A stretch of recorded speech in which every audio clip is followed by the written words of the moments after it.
Dien Bien Phu, cette petite ville située à la frontalière du Laos, a été marquée de l'empreinte des combats et d'un changement de monde. Voilà, il y a de cela 70 ans, jour pour jour. Cette rude bataille, qui dura du 13 mars au 7 mai 1954, opposa le corps expéditionnaire français en Indochine, composé initialement de 14 000 soldats et commandé par le colonel Christian-Marie Fernand de la Croix de Castries, contre les 5 divisions du Viet Minh, soit 48 000 soldats dirigés par le général Von Nguyen Giap.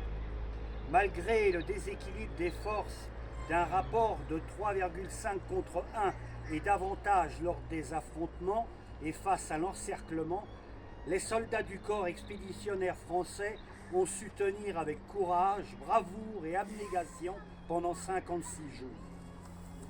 Par-delà la furie des combats, par le tir incessant d'artillerie, la détonation des obus, par l'interminable sifflement des balles, par le terrible corps à corps, à la baïonnette, au couteau, et le sang des braves touchant le sol, pour contenir l'ennemi sur la moindre parcelle de position. Pour montrer la violence de cette rude bataille, la densité d'obus au mètre carré a été 2 fois supérieure à celle des pires moments de la bataille de Verdun, durant la Première Guerre mondiale. Cependant, malgré une ténacité digne de celle des poilus sur la Marne ou du chemin des Dames, vient ce 7 mai, où faute de munitions et de ravitaillement, la garnison de Dien Bien Phu déposait les armes. Le bilan fut lourd. 7184 hommes perdirent la vie et 11 721 hommes furent prisonniers. Les survivants allaient connaître l'enfer de la longue marche de 700 km vers les camps mouroirs Viet.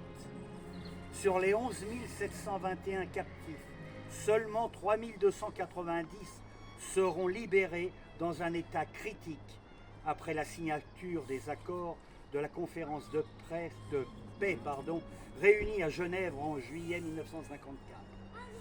Cette conférence marqua la fin de la guerre d'Indochine et acte l'indépendance des 3 États indo-chinois.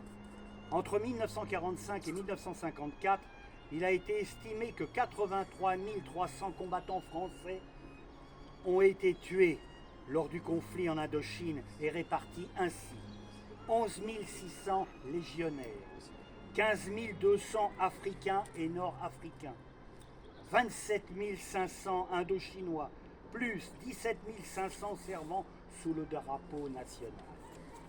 Dien Bien Phu fut la bataille la plus longue, la plus furieuse et la plus meurtrière de l'après-Seconde Guerre mondiale. Elle marqua aussi la fin d'une ère, celui de l'Empire français où le soleil ne devait jamais se coucher et qui pourtant finit par disparaître sous un ciel rouge à l'horizon des plaines de ce nouveau pays, le Vietnam. Bien qu'il s'agisse d'une défaite, elle résonne dans nos cœurs et dans notre mémoire comme une victoire, celle du patriotisme, du don de soi dans l'adversité, du courage et du sens du devoir. Gardons en mémoire l'image de ces vaillants soldats morts pour la France et dans l'honneur militaire. Grâce à nos héros, la patrie vous est éternellement reconnaissante pour votre dévouement et votre sacrifice. Ce texte a été écrit par Nicolas Taki pour Place d'Armes. Mesdames, Messieurs, nous allons à présent observer un instant de silence et de recueillement pour dire merci à tous les morts de Dien Bien Phu.